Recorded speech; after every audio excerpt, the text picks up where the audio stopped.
Bonjour et bienvenue sur Des Mille et des Cents. Aujourd'hui, on reçoit Régis et Silménas qui font partie de PTG-PTB et c'est un site qui traduit un certain nombre d'articles sur le web rôliste qui sont en anglais et il vous les offre aujourd'hui traduits en français. Avant de commencer cette interview, vous pourriez vous présenter un tout petit peu pour nos auditeurs. Je commence, je suis le plus âgé. J'ai 10 ans de plus que Sylvain. J'ai commencé le jeu de rôle en 1985. J'ai connu les débuts d'internet. Par exemple, j'avais fait pour moi parce qu'une liste des scénarios, de casus belli, un petit classement et lorsqu'est arrivé internet, c'était formidable, ça a été le partage. J'ai partagé la liste, j'ai partagé des articles que j'avais sur le cœur et puis, en cherchant des choses à mettre sur, mon site web, s je me suis dit: «Tiens, il y a des trucs intéressants en anglais» et donc avec des collègues, en l'an 2000, on a commencé à traduire les meilleurs articles qu'on trouvait sur le net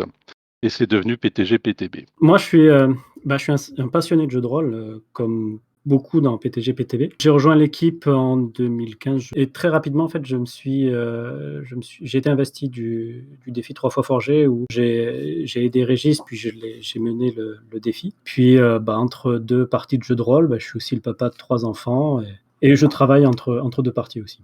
Ça m'arrive des fois. Et il me semble que ce défi 3 fois forgé a été lancé à l'époque où tu étais, là déjà Régis, ça faisait déjà un petit moment et tu as choisi de lancer ça suite à une publication que tu as vue. Est-ce que tu peux nous en parler un peu plus? PTG-PTB a pour but depuis 20 ans de traduire le meilleur du web rôliste. Il se trouve qu'on a traduit un article qui parlait de ce défi du défi FreeForge Challenge, initié par Paul Czej en 2015. Paul Czej est, entre autres, l'auteur de My Life with Master.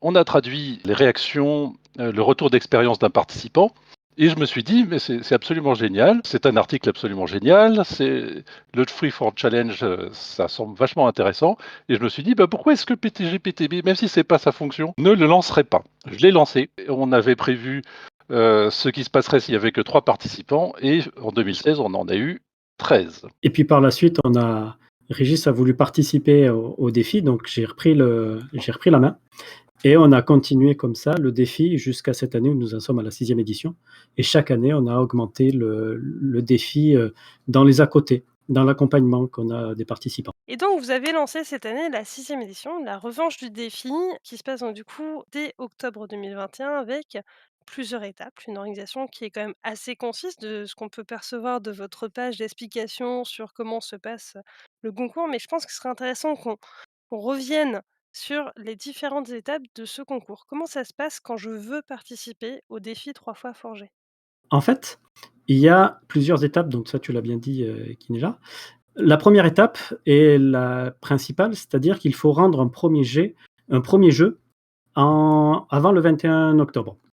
Un premier jeu de 6 500 signes. Après, une fois qu'on a pu rendre un jeu à ce moment-là, on est inscrit pour la suite du concours et la deuxième étape commence où on va recevoir un autre jeu d'un des participants et il va falloir en fait l'enrichir, garder l'essentiel de ce que le participant estime être l'essentiel, l'enrichir, doubler le nombre de signes et le renvoyer au bout de 15 jours. À ce moment-là, on passe à la troisième étape.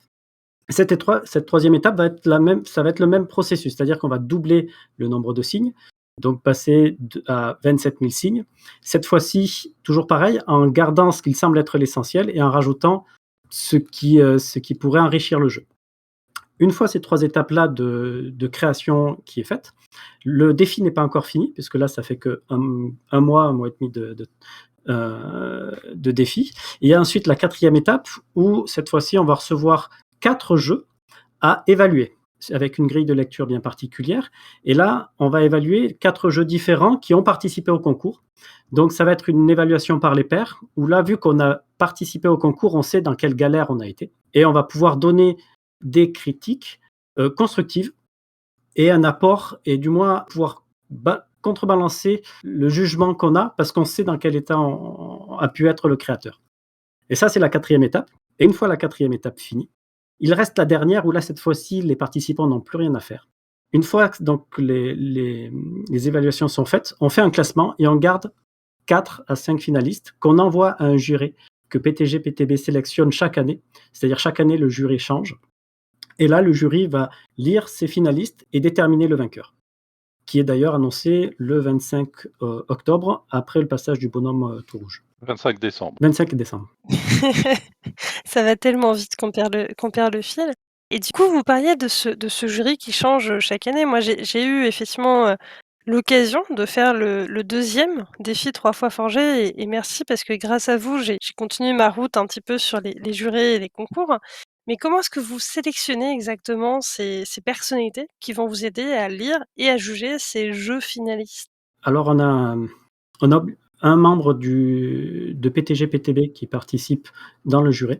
Nous voulons avoir un auteur de jeu et personnalité, du monde rôliste et ce que nous avons cherché à faire, sans le dire, c'est de favoriser au maximum, les femmes rôlistes et nous avons cherché toujours à avoir une majorité de femmes rôlistes dans le jury.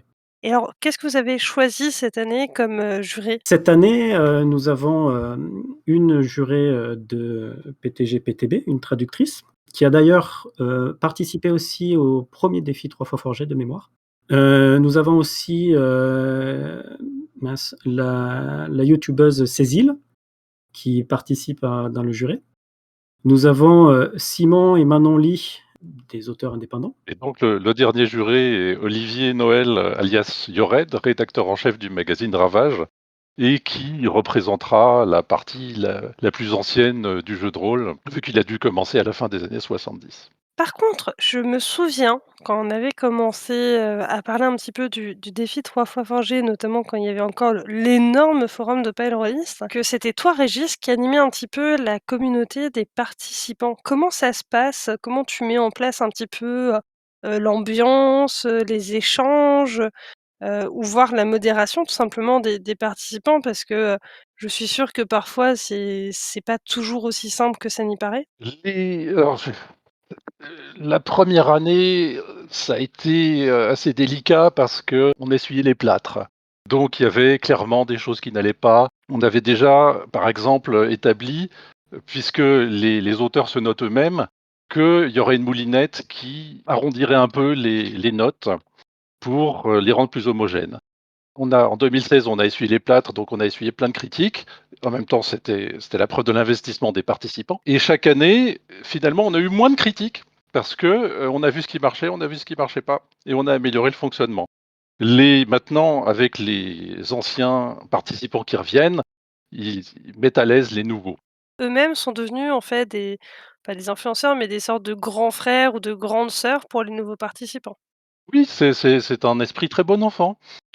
Sachant que chacun va hériter des jeux de l'autre, il y a pas de jeu mauvais. Les anciens encouragent les nouveaux en disant: «Mais oui, tu vas voir, ça va être formidable, faut pas avoir peur». Voilà. En fait, notre objectif est vraiment de créer une communauté de façon éphémère de créateurs. Les anciens sont passés par là, donc ils savent comment ça fonctionne et ils encouragent vraiment les participants à casser le jeu qu'ils ont reçu. Parce que souvent, c'est une des choses qui revient, c'est que durant la première participation, on était un peu timoré dans les modifications qu'on pouvait faire et donc du coup, souvent les participants reviennent une deuxième fois pour vraiment se lâcher dans la création et là-dessus, les participants, les anciens, les vétérans, donnent des conseils. Il y a vraiment, une entraide, il y a des échanges qui sont ou sur le forum, enfin ou sur le chat Discord ou alors de façon beaucoup plus informelle entre participants. On ne contrôle pas tout en fait, les créateurs sont assez intelligents et assez sympas entre eux pour gérer ça de façon humaine. Et ce qui est intéressant, c'est que, quand il y a un auteur qui arrive et qui dit: «Ah là là, quel plan est-ce que je peux faire pour, ma troisième forge la plus longue?» Et il y a des réponses des anciens et finalement ça, on l'intègre à la fac. On a une très, très grosse fac pour les participants, ce qui fait qu'on n'a plus beaucoup de questions, on n'a plus beaucoup de zones d'ombre dans le concours. En plus de ce que Silmenas envoie à chaque étape comme information, comme article à lire pour comment écrire, comment, heu, qu quoi ne pas oublier dans un jeu pour qu'il soit bien noté, pour qu'il fonctionne et ainsi de suite. Vous parliez un petit peu de Discord, donc vous êtes passé du forum au Discord assez récemment. à la troisième édition. Oui, alors et du coup, en fait, dans ce défi créatif, il y a quand même un certain nombre de signes. Vous faites partie des rares concours à compter encore en nombre de signes comme le Game, Chef. Aujourd'hui, vous faites partie de ces concours qui restent avec leur sixième édition. Est-ce que c'est pas trop dur quand même pour les participants de compter en nombre de signes? À combien ils ont droit? Est-ce que c'est pareil à chaque étape, du coup? Alors, c'est une des contraintes créatives justement. Donc il paraît qu'on est très créatif sous contrainte, donc la contrainte de signes l'est. Hem, pour faire simple, on commence avec 6 500 signes, donc c'est vraiment une ébauche de jeu, souvent ça fait un recto verso. Mais enfin, quoi qu'il en soit, dans cette ébauche-là, il faut que le GDR soit jouable. C'est-à-dire qu'il y a un système, même minimaliste, qui est, de la création de personnages, qui est un univers même ébauché, donc ça oblige à être concis et puis en fait, d'étape en étape, on double le nombre de signes. Donc on passe à, entre 11 000 et 13 000 signes en deuxième étape et on passe après à la troisième étape à, entre 26 000 et 28 000 signes, en sachant que, tout doit être compris. C'est-à-dire qu'il y a des lorsqu'on crédite des images, le crédit des images est compté en nombre de signes. Mais une image valant 1000 mots, c'est quand même des gains, succ importants. La 1re forge, c'est 6 500 signes, c'est 3 pages et demie peut-être avec des images et un bon interligne. C'est un brouillon. Les Ensuite on a 2 semaines pour rendre, la deuxième forge et encore 2 semaines pour rendre la troisième forge et là, c'est là que c'est plus difficile parce que, la contrainte est d'arriver à mettre, tout ce qu'on veut dans un délai très réduit et c'est aussi pour ça que c'est un défi intéressant et que les gens n'abandonnent pas parce qu'ils ont 2 semaines, pas comme si tu avais pas de limite pour créer ton jeu, tu vois? Ce que si tu dis: «Ah je vais prendre 3 ans pour créer mon jeu», jamais tu le termines. Les deadlines, il y a que ça de vrai. Bien évidemment, ça ne veut pas dire que, vos participants qui vont faire la deuxième ou la troisième forge n'ont pas le droit de changer le système, hein, si je comprends bien les règles du jeu. Alors je te rassure, dans le format, parce que la troisième forge, bah, c'est peut-être 15 pages, il y a pas le temps de faire, d'écrire Rollmaster si tu veux, au niveau des règles. Donc il est arrivé qu'on se retrouve avec, un jeu narrativiste à l'arrivée, sans énormément de systèmes, avec du, MJ débrouillez-vous et joueurs participez tous à la construction de l'histoire. Et c'est tout à fait accepté dans le cadre du défi. Les gens qui ont peur du système, peuvent totalement participer et se lancer. En fait, ce qui est important de voir, c'est que quand dans la création, chaque participant, à chaque étape, est libre de faire ce qu'il veut, du jeu qu'il reçoit, du moment qu'il garde l'essentiel, ce qu'il semble être l'essentiel du jeu. Donc pour certains, ça va être l'univers qui va être gardé et le système va changer. Pour d'autres, le système va rester et l'univers va changer. Dans certains cas, ça va être le concept. On a eu le cas où on tirait des cartes pendant le jeu et ce concept de tirage de cartes est resté d'une étape à l'autre. Il me semble que c'était Slam qui avait fait ça durant sa création, c'était resté. C'est un très bon jeu, Slam. Slam est l'exemple d'un système léger, puisque ça se joue avec un jeu de cartes, un jeu de 52 cartes. On est en 3 phases. On commence en étant des rockers amateurs qui jouent dans leur garage. Et chaque carte ramène des événements qui se passent dans la vie du groupe, et qui risquent de briser son ascension. La troisième étape, on était milliardaires et les défis, c'est le divorce avec, le partage des milliards gagnés dans leur, vente de disques d'or et c'est aussi un exemple de il a terminé premier ou 3FF3 si je me trompe pas et c'est un exemple de système absolument, élémentaire et pareillement en 3FF4, Malice a gagné un jeu absolument narratif, sans avec je crois qu'il y a même pas de dés et voilà comment on peut gagner. Ce qui intéresse, c'est les concepts. Ce qui fait gagner un jeu, c'est vraiment un concept original. Un jeu où on se dit: «Waouh!» c'est la quintessence, du concept et de l'originalité. Un concept qui marche, un jeu auquel on a envie de jouer tout de suite. En effet, effectivement, c'est ce que j'aime bien, c'est qu'il y a pléthore de jeux à chaque fois, qui sont, bien évidemment, créés chaque année et ça, c'est vrai que c'est quelque chose auquel on s'y attendait pas et je te corrige, Slam était winner sur l'année où j'étais jurée. C'est pour ça que je m'en souviens très bien. Et sinon, il n'y a pas de thème imposé dans ce défi créatif. À l'inverse des démiurges en herbe, on n'a pas de thème imposé. Chacun arrive avec son idée géniale et on voit à l'arrivée ce qui marche. Du coup, les participants sont sur Discord, ils peuvent, discuter entre eux. Comment ça se passe entre, chaque changement de forge? Est-ce que les participants discutent un petit peu de ce qu'ils ont reçu, de ce qu'ils souhaiteraient faire avec un jeu? Est-ce qu'éventuellement ils discutent avec les personnes qui ont précédemment, travaillé sur tel ou tel jeu? Est-ce que ça arrive ça? Alors le concours heu, n'est pas anonyme. C'est-à-dire que chacun se connaît. Chacun, sait quel jeu a été quel auteur a créé quel jeu et nous mettons à disposition les moyens de connecter chaque auteur. Nous mettons à disposition de chaque participant toutes les versions, successives du même jeu pour qu'il puisse, se faire une idée, de l'intention du premier auteur ou du deuxième auteur et comparer ce qui a été rajouté, ce qui a été enlevé. Il y a donc le salon Discord et il y a je crois que c'est tout ce qu'il y a. Il y a aussi, mais ça, c'est en plus de ce que les participants peuvent faire entre eux, c'est-à-dire que nous essayons de les accompagner avec, l'envoi régulier de mails d'encouragement et d'articles de PTG-PTB concernant la création de jeux, des conseils, c'est aussi sur la mise en forme quand on peut en avoir. Les échanges entre participants, c'est des fois c'est: «Qu'est-ce que c'est le jeu que tu m'as écrit là? Mais qu'est-ce que je vais bien pouvoir en faire?» Et puis après finalement on se l'approprie et les échanges qui suivent c'est: «Oh tu vas voir ce que j'en ai fait de ton jeu, tu vas apprécier». Mais vous avez réussi à faire un truc génial, c'est que vous avez réussi à avoir une sorte de liste de personnes qui sont prêtes à aider en cas de manque de participants à reprendre le flambeau. Comment est-ce que ça est venu cette idée et comment ça se met en place? Comment est-ce que vous faites? Oui. Alors, en fait, déjà, ce n'est pas malheureusement parce que la plupart du temps, chaque fois que quelqu'un a dû, arrêter le jeu, c'était pour une bonne nouvelle.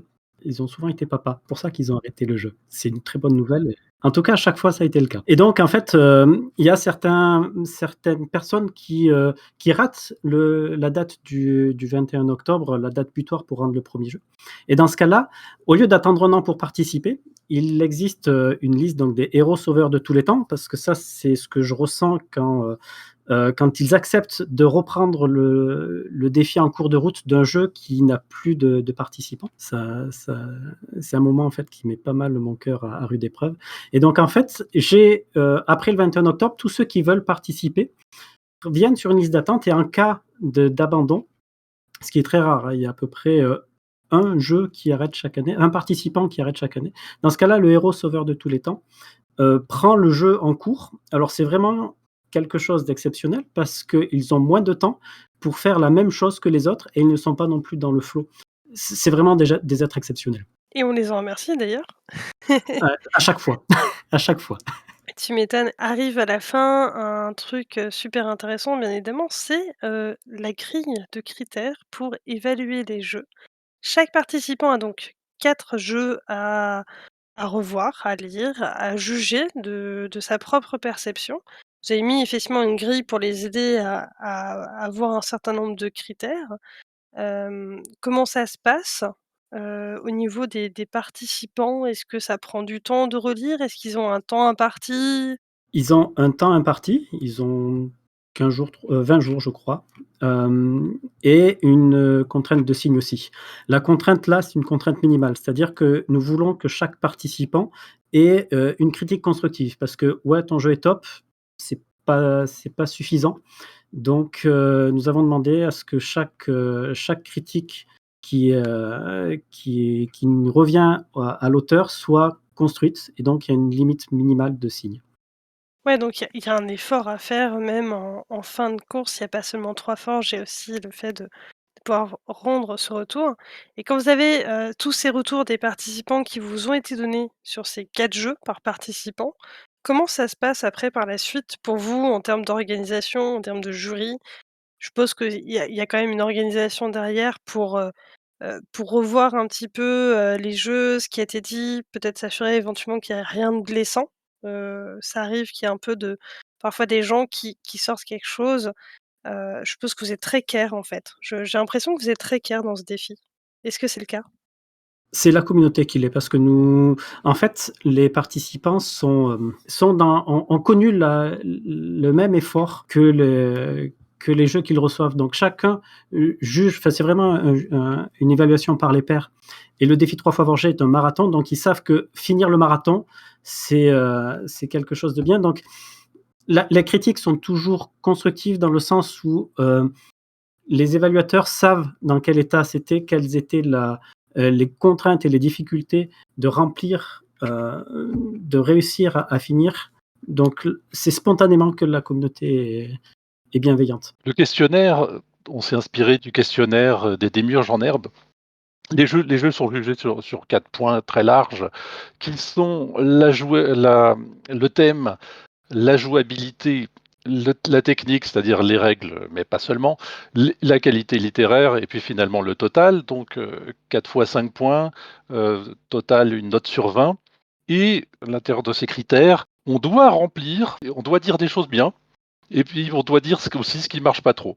Donc certes, c'est bienveillant, mais aussi donc les gens doivent doivent chercher les qualités du jeu, en parler, pas seulement, considérer que c'est normal que le jeu soit jouable et aussi doivent dire ce qui changerait. Voilà, on a rajouté par exemple, la question: «Ce que je changerais», ce qui permet d'être plus positif. Le but de la critique, c'est de montrer justement ce qui est valorisant et potentiellement ce qui peut être amélioré.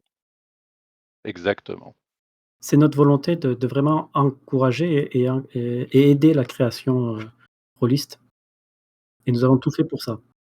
Et alors, du coup, moi, je suis super intéressée. On a parlé beaucoup de l'organisation, mais alors les participants, j'ai cru entendre des bruits de couloir qui disaient, que, c'est difficile parce qu'il y a quand même un ranking, un classement d'un petit peu des jeux qui est fait par les participants eux-mêmes et que, les jeux principaux, du coup, sont sélectionnés, c'est bien ça? On sait que chaque jeu ne sera pas évalué par la totalité des participants, donc nous avons essayé de mettre en place, une moulinette pour éviter qu'un jeu soit pénalisé en ayant des critiques, un peu trop, sévères par rapport à d'autres. Donc on a une moulinette qui permet justement d'arrondir les notes et de les pondérer et une fois que les jeux sont évalués, sont notés, il y a les 4 premiers qui sont, finalistes et qui sont donc envoyés au jury que PTG-PTB sélectionne. Et comment ça se passe quand vous énoncez un petit peu les jeux? Vous faites un classement du 1er au 30e, vous avez des réactions, je suppose, des participants, genre, «Tiens, bah, chouette, mon jeu est dans les premiers. Oh mince, mon jeu est dans les derniers, qu'est-ce qui a bien pu se passer?» et cetera. Je suppose que vous avez des retours et des émotions un peu différentes? En fait, le classement, à proprement parler, est très peu attendu par les participants. Ce qu'ils attendent et ce sur quoi je suis souvent, contacté, c'est sur les critiques. Ils sont beaucoup plus, dans l'attente des critiques parce que toutes les critiques, toutes les versions des jeux sont disponibles. Alors pour les participants, on laisse les critiques uniquement pour les participants, mais toutes les critiques de tous les jeux sont disponibles pour les participants. Et quand on est participant, Régis, puisque toi tu es passé de l'autre côté du paravent, Difficile, c'est difficile de pas être en finale parce que c'est un jeu sur lequel on s'est beaucoup investi, où on a fait de gros efforts de rédaction, et cetera et puis finalement, mais ça fait partie du jeu, hem, on peut on n'est pas finaliste. Alors on n'est pas finaliste, bien qu'on ait pensé, rendre un jeu pour lequel on a donné le meilleur de soi-même et ça, c'est la grande incertitude. Les autres participants qui t'évaluent peuvent ne pas avoir la même vision que toi. Donc tu peux par exemple, j'avais fait un jeu où j'avais mis de l'humour et cet humour est absolument pas passé auprès de mes pairs et donc il s'est retrouvé dans le bas du classement au lieu de se retrouver dans le milieu du classement comme les années précédentes. C'est la glorieuse incertitude du sport, c'est de l'arbitrage, hein, mais voilà, il y a quand même la moulinette qui rétablit les choses et puis ne pas être finaliste, bah, ça te permet quand même de prendre du recul, de dire: «Ah bah oui, peut-être que, je devrais être moins mordant dans mon humour», par exemple. Ça encourage plutôt. Ça encourage à améliorer son jeu et à faire mieux, la prochaine fois. En fait, ce qu'il y a de particulier, c'est que, il y a le jeu lui-même qui est finaliste, mais on a participé à 3 jeux, en fait. Donc quelquefois, le fait d'avoir initié le jeu, d'avoir donné l'idée à la première forge et que ce soit cette première forge-là qui aille en finale est une satisfaction, aussi importante presque ou une fierté que d'être en finale. Il y a certains auteurs qui arrivent à placer entre guillemets 2 jeux en finale, un sur lequel ils sont 1er ou 2e auteur et un autre où ils sont 3e auteur. Pour être bien sûr, quand tu dis premier, deuxième auteur et troisième auteur, c'est premier auteur, première forge et cetera. 1er auteur, 1re forge, 2e auteur, 2e forge, 3e auteur, 3e forge. Et ce que je trouve quand même extraordinaire, c'est un peu le recul que prend Régis, c'est-à-dire que c'est facile de penser qu'on a donné tout pour un jeu, surtout quand en plus quand on débute et que c'est par exemple une première création, parce que je suppose que vous avez aussi beaucoup de débutants qui viennent, selon les années. On a l'impression d'avoir tout donné et en fait, on se sent peut-être mûrir, on échange aussi énormément au sein de la communauté. Vous parliez tout à l'heure d'articles éventuellement que vous donniez. Je suppose qu'il y a un florilège d'articles de PTG, PTB qui conviennent à la situation. Quels sont ceux que vous ressortez d'ailleurs les plus souvent peut-être? En fait, nous, durant tout le concours, nous envoyons des mails d'encouragement aussi des jurys et en fait, à chaque étape, on essaye d'envoyer une sélection d'articles qui est le plus à propos durant cette étape-là. C'est-à-dire qu'à la première ou à la deuxième étape, ce sont vraiment des articles de création et sur la troisième, il y a, des articles sur la mise en forme ou sur la façon de parler d'un jeu de rôle.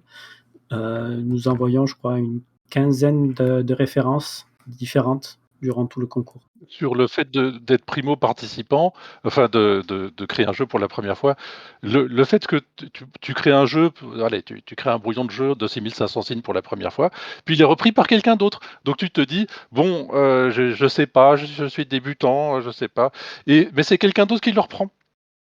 Donc il va peut-être le développer et finalement tu vas te retrouver en finale on a des cas où des primo-participants, des gens dont c'est la première création, finalement, ils se retrouvent en finale parce que, entre guillemets, «glorieuse incertitude» du tirage au sort, ils se sont retrouvés en troisième forge avec un jeu très complet et où ils ont plus eu qu'à rajouter un scénario ou avec un jeu qui correspondait totalement à leur genre préféré et où ils se sont beaucoup amusés à l'étendre. J'aimerais, rajouter quelque chose par rapport à ce qu'a dit Régis, à savoir que la première forge n'est pas juste un brouillon, ça peut être un jeu complet. D'ailleurs, il y a certains jeux, de la première étape, enfin, qui ont été publiés dans le Casus Belli. Donc il est possible de faire un jeu de rôle dans 6 500 signes qui est, jouable, heu et éditable. Comment ça se passe quand vous avez, dans la communauté, entre une première et une deuxième forge, des gens qui sont absolument, perdus, on va dire, sur ce qu'ils veulent faire sur le concept parce que c'est pas dans leur limite de confort. Ils sont obligés un petit peu de sortir d'eux-mêmes ou d'aller chercher des choses ou C'est souvent ce qui est recherché par les auteurs et on leur met à disposition le Discord ou alors ils peuvent très bien écrire à l'auteur principal, demander des conseils, demander des précisions et puis là, Régis pourra peut-être mieux parler que moi de ça puisqu'il a participé plusieurs fois. Je dirais que c'est le but du défi, sortir de sa zone de confort. C'est ça, être un vrai créateur, c'est pas, se retrouver, être un fan de jeux de rôle de fantasy, se retrouver avec un jeu de rôle de fantasy. C'est alors au début, heu, les gens sont perdus. La 1re semaine des 15 jours, on est là: «Mais qu'est-ce que je vais bien pouvoir faire avec ça? Ça me plaît pas du tout, je vais abandonner» et à force de relire, de s'investir dedans, d'apporter ses propres idées, de reprendre les idées du précédent auteur, de voir où il veut en venir. Là, on se sent pousser les ailes créatrices. Il faut faire une gymnastique mentale, un aggiornamento pour, arriver à reprendre, le thème. Le fait qu'on dise: «Vous pouvez reprendre, ce que vous pensez être le thème» et qu'on autorise les gens à tout changer. Alors d'un côté, c'est très frustrant parce que tu as rendu un jeu avec un concept très précis et puis le gars suivant a complètement abandonné ce que tu pensais, être essentiel. C'est une grande liberté, ça permet de se refiler les jeux d'un auteur à l'autre. Quels sont pour toi les 1ers défis que peuvent avoir d'ailleurs les participants quand ils arrivent? Le défi, c'est ça qui est très formateur, c'est d'arriver à écrire. Le Notamment lors cha à chaque forge, à cause de la limite de signes. Alors pourquoi on a placé la limite de signes? Bah, c'est pour éviter que des gens se fatiguent trop à développer tout un jeu et puis, après, ils se retrouvent dans le ventre mou du classement et n'a pas l'intérêt auquel on pense qu'il a droit. Non, ce qui est formateur, c'est d'apprendre à écrire un jeu. Tous les aspects, jouabilité, côté technique, conseil de MJ, tout ça doit rentrer dans une limite de signes et ça doit être lisible. Il y a l'apparence compte, ce que vont en penser les autres participants compte, la recherche d'images, ça apprend vraiment à tout faire. Est-ce qu'on peut dire éventuellement que, par exemple, la première forge, c'est apprendre à être très concis dans le système du jeu, dans son concept? La deuxième, ça va être de développer un petit peu peut-être l'univers, les interactions, tout ce qui va être aux alentours du système, un peu le background et qu'effectivement la troisième forge permet en fait de bien colmater ces 2 parties-là avec la possibilité d'un scénario ou de pistes de jeu pour inspirer, les personnes qui voudraient éventuellement jouer à ce jeu. En fait, la première forge, c'est d'être concis, ça c'est vrai, c'est une évidence. La deuxième, c'est le défi de reprendre le jeu de quelqu'un. Puisque là, on reçoit un jeu, et il faut le lire, le comprendre, en tirer la quintessence et en faire quelque chose. Et la troisième étape, ça va être vraiment, à la rigueur, d'apprendre à rendre un jeu fini, parce que c'est un jeu, la troisième étape, que les lecteurs de PTG-PTB liront d'abord. On va mettre en avant les jeux de la troisième forge, et c'est ceux-là qui seront le plus vus, donc c'est ceux-là qui doivent être le plus agréables à voir, c'est ceux-là qui doivent être le plus jouables, mais il peut très bien y avoir dans chaque forge un jeu de rôle complet avec évidemment, en première étape, il y a une ébauche de scénario qui sera plus courte qu'en troisième. À toutes les étapes, il peut y avoir la totalité de ce qu'on pense être, essentiel pour le jeu de rôle, enfin pour un jeu de rôle complet. Toutes les étapes de tous les jeux sont disponibles en téléchargement sur les pages respectives de chaque édition. Le jeu qui est critiqué, c'est la troisième version. Donc, on présente le jeu de la troisième version, de la troisième forge. On sélectionne des avis de critiques. C'est celui-là qu'on met en avant parce que c'est le plus abouti. Le principe du jeu de 28 000 signes, c'est que ce jeu-là est publiable. On peut l'envoyer à un éditeur, l'éditeur le fait imprimer et hop, ça y est, un nouveau jeu de rôle sur le marché. Et évidemment, cette forge est la plus difficile. Ce qui me fait penser que d'ailleurs, il y a des lots à la fin. Vous avez des personnes qui vous fournissent des lots à la fin du concours? C'est Black Book qui, chaque année en fait nous, propose des lots pour le vainqueur, enfin pour les 3 auteurs, du jeu vainqueur. On peut l'encourager, la création rôliste. Et d'ailleurs, c'est pour ça que et alors ils ont pas envie de lire, les 24 jeux, donc c'est de chaque ou les 12 ou les 15 jeux de chaque étape, donc ils comptent sur nous pour finalement filtrer et leur envoyer, la crème de la crème et après c'est eux de le publier ou pas. Le fait qu'il y ait, un jugement par les pairs et puis derrière, un jugement par un jury, donc s'il y a, finalement, 4 personnes plus les 3 personnes du jury qui disent que c'est un bon jeu, il y a des chances que ça soit un bon jeu. La règle d'or numéro un. C'est que c'est pas sérieux, c'est pas dramatique si son jeu, n'est pas noté ou si on a rendu que, par manque de temps, un jeu incomplet. Le but, c'est de s'amuser, c'est un défi créatif.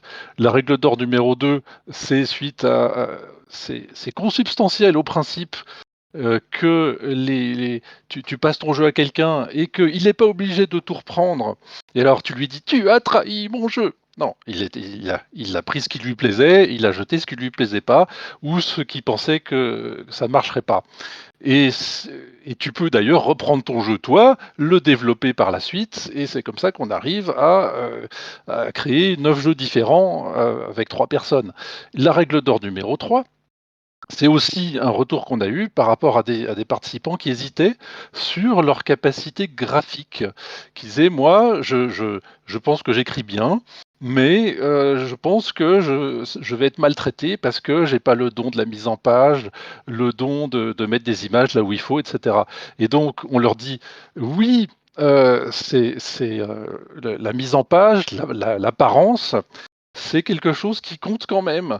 On n'interdit pas, on a eu ça comme suggestion: «Ouais, non, on veut pas d'image». Non, on veut quelque chose qui soit publiable et donc on n'interdit pas de mettre des images et les gens qui n'aiment pas la mise en page sont un peu entraînés à le faire. Si ils sont forcés, mais ils apprennent et puis finalement ils s'aperçoivent que c'est pas si grave que ça.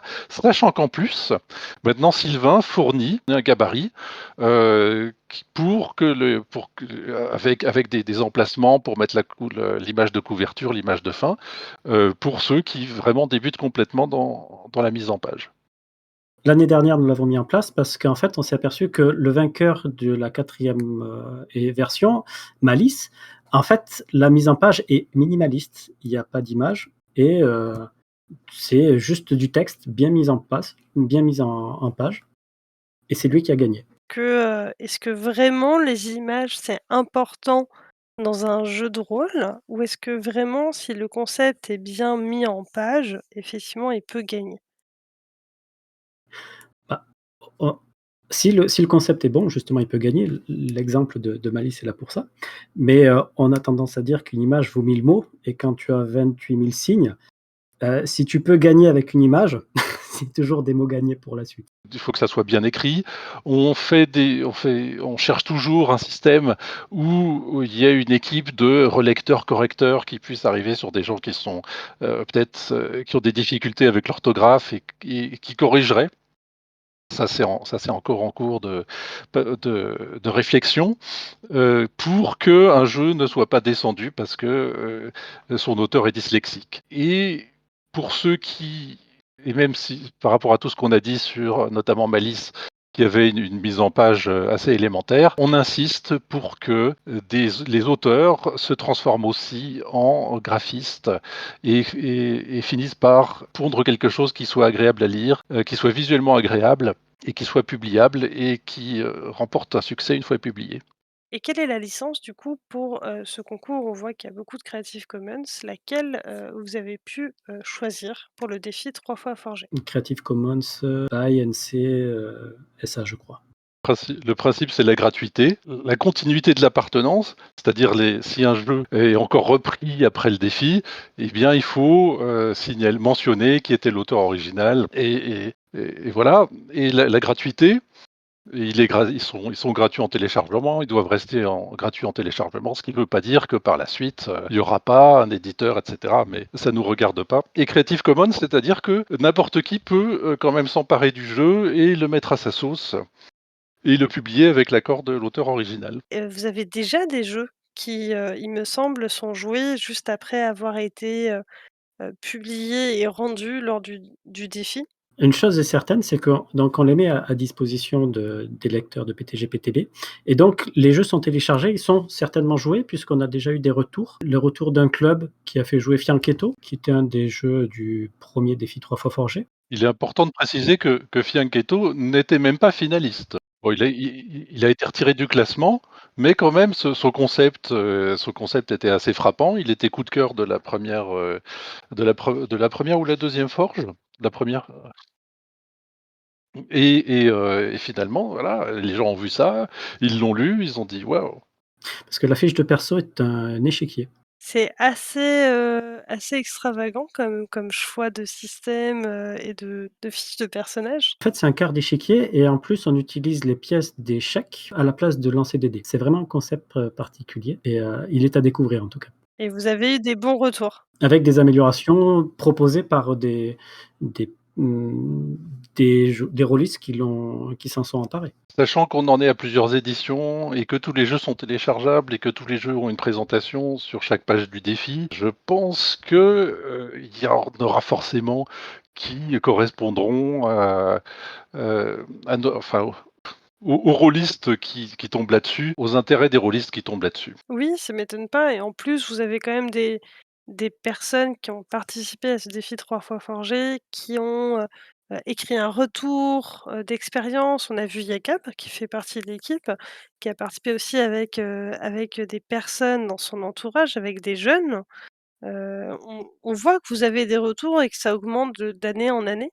Qu'est-ce que ça vous fait un petit peu? Parce que je crois que vous faites aussi après des interviews avec un certain nombre de personnes du défi? Peut-être des lauréats ou alors des personnes qui sont prêtes à à répondre à vos questions? Carrément, la participation d'IACAB était beaucoup plus importante que ça parce que c'est des gens handicapés. C'est les gens handicapés dont il s'occupe, qu'il a fait participer. Donc il raconte d'ailleurs sur, Des Mille et des Cents, à chaque étape, la difficulté, les leur bouillonnement créatif, pour sortir le premier jeu, sans limite de thème, on va dire, et puis arrivé à la deuxième étape, ah ils se sont retrouvés un peu, il y avait un thème à récupérer et ainsi de suite. Non, c'est très intéressant le retour d'expérience qu'il a fait sur les particularités de son équipe d'handicapés. Ces retours d'expérience sont intéressants et participent aussi de cette, communauté, de création puisqu'en fait on demande à ceux qui le souhaitent de nous faire des retours pour que les prochains participants puissent, avoir déjà des astuces ou justement des retours d'expérience d'anciens pour pouvoir se lancer plus facilement dans le concours. Et bien évidemment, vous savez que mes petits oiseaux me parlent un petit peu de tout et de rien et j'ai cru entendre des rumeurs, plus ou moins avérées, mais vous pourrez peut-être me répondre là-dessus, sur une convention spéciale, défi 3 fois forgé. C'est une des nouveautés de cette année. Effectivement, après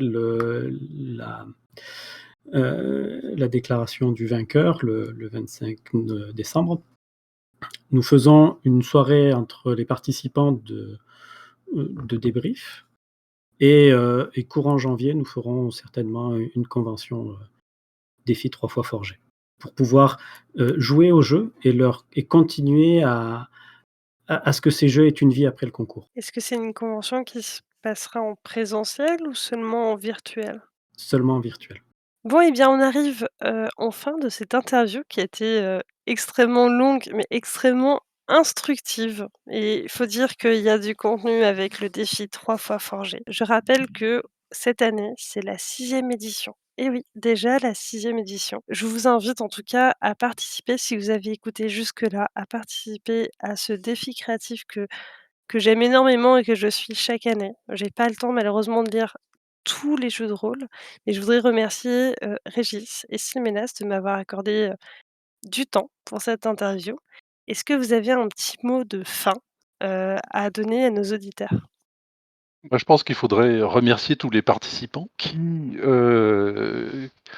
finalement, oui, pendant 3 mois, au vu des retours d'expérience, réfléchissent pendant qu'ils conduisent, à leurs jeux, à leurs concepts, prennent des jeux et font des créations vraiment, vraiment formidables, même si la première moitié de chaque édition vaut la peine d'être lue. Donc c'est vraiment formidable. Il faut aussi remercier, bien sûr, Sylvain Silmenas pour son organisation et puis on te remercie toi d'avoir été juré et de nous avoir fait des retours et de nous mettre en avant pour que finalement il y ait des créateurs qui naissent. Pareillement, ça nous mène, je pense, à notre sponsor. On a eu en Black Book Edition pour la 5e fois, on a eu JDR Magazine une fois. C'est très sympa de leur part de fournir des lots qui finalement, et finalement peut-être que au final, ça leur donne du contenu qui peut être partagé avec l'ensemble de la communauté rôliste. Bah, moi, si j'avais quelque chose à dire pour les participants, c'est vraiment de voir le défi 3 fois forgé comme un marathon et à la première édition, la première fois qu'on fait un marathon, le plus important, c'est de le terminer et une fois qu'on l'a terminé, il y a cette satisfaction de se dire: «J'y étais et je l'ai fait jusqu'au bout et je recommence l'année prochaine» et ça, c'est vraiment ce que j'ai envie de dire aux participants. Allez-y. Parfait, il me reste plus qu'à vous remercier et à vous souhaiter, de voir énormément, énormément de participants. J'espère sincèrement que vous aurez, du beau monde parce que je crois énormément dans la création de jeux de rôle et le partage. Donc je suis très contente que votre défi 3 fois forgé existe. Je vous remercie et je vous dis à la prochaine.